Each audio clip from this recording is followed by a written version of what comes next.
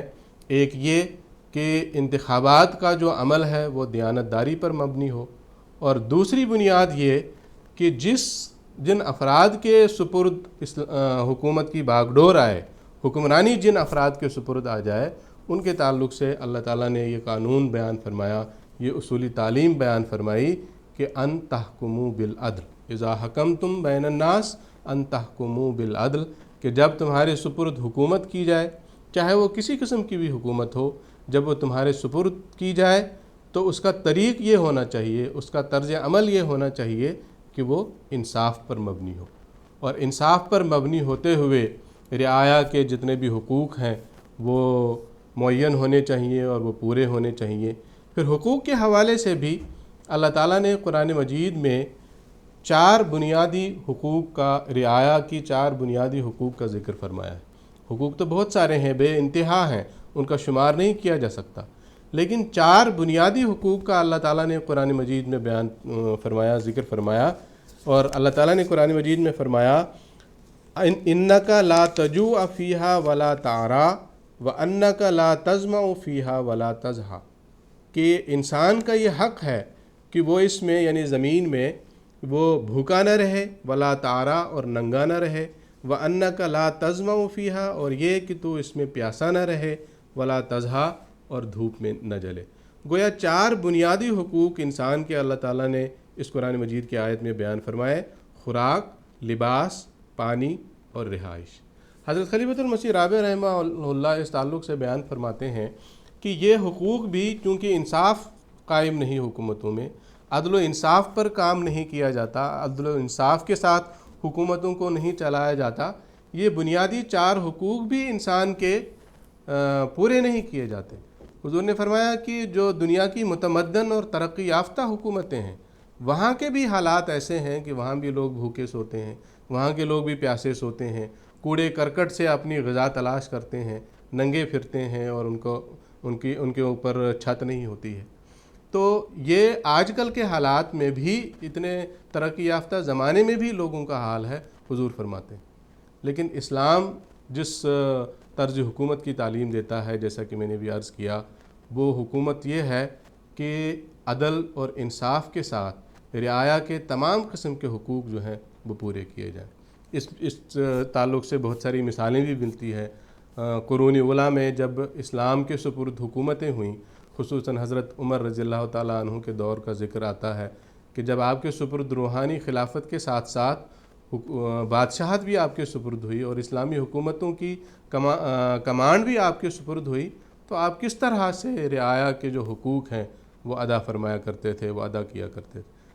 وہ احادیث میں آتا ہے، روایات میں آتا ہے، تاریخ میں آتا ہے کہ آپ راتوں کو گشت کرتے تھے اور دیکھتے تھے کہ لوگوں کے جو حقوق ہیں وہ پورے ہو رہے ہیں کہ نہیں، کوئی بھوکا تو نہیں سو رہا، کوئی پیاسا تو نہیں سو رہا، کوئی ایسا تو نہیں کہ جس کے اوپر چھت نہیں ہے۔ بہت سارے واقعات آتے ہیں اس قسم کے، صرف ایک واقعہ کا اختصار کے ساتھ ذکر کرتا ہوں۔ ایک واقعہ اس طرح آتا ہے کہ حضرت عمر رضی اللہ تعالیٰ عنہ گشت کر رہے تھے تو ان کو ایک خیمے سے رونے کی آواز آئی، بچے کے رونے کی آواز آئی۔ جب وہاں پہنچے تو دیکھا کہ اس کی ماں اس کو گود میں پکڑی ہوئی ہے اور اس کو وہ دودھ مانگ رہا ہے، اس سے وہ اس کو دودھ نہیں پلا رہی۔ تو حضرت عمر رضی اللہ تعالیٰ عنہ نے جب اس سے پوچھا تو اس عورت نے حضرت عمر رضی اللہ عنہ کو بتایا کہ میں اس کو دودھ نہیں پلا رہی، اس کو بھوک لگی ہوئی ہے، میں اس کو دودھ نہیں پلا رہی، یہ اس وجہ سے رو رہا ہے، اور میں دودھ اس کو اس لیے نہیں پلا رہی کیونکہ حضرت انہوں نے نہیں پہچانا حضرت عمر رضی اللہ تعالیٰ عنہ کو۔ انہوں نے ان کو بتایا کہ جو خلیفہ وقت ہیں، موجودہ حکمران ہیں، انہوں نے یہ اعلان کیا ہوا ہے کہ جب تک بچہ ماں کا دودھ نہیں چھوڑتا اس کا وظیفہ مقرر نہیں کیا جائے گا۔ یہ بات جب حضرت عمر رضی اللہ تعالیٰ عنہ نے سنی تو اسی وقت جب واپس آئے تو یہ اعلان کیا کہ تمام حکومتوں میں، اسلامی مملکتوں میں یہ اعلان کیا جائے کہ جب بچہ پیدا ہوگا تو اسی وقت سے اس کا وظیفہ مقرر کیا جائے گا۔ تو اس طرح کے واقعات ہیں اور بے شمار واقعات ہیں۔ اس طرح سے اسلامی بادشاہ جو تھے، اسلامی خلفاء جو تھے، وہ اپنی رعایا کا خیال رکھتے تھے اور انصاف اور عدل کو بروئے کار لاتے تھے۔ یہ تو ہوگی بات کہ حکومتی سطح پر ایک ملک کی حکومت چلانے کے لیے کیا کیا چیزیں ہمیں اپنانی چاہیے، اس تعلق سے چند ایک باتیں میں نے عرض کی۔ بین الاقوامی سطح پر بھی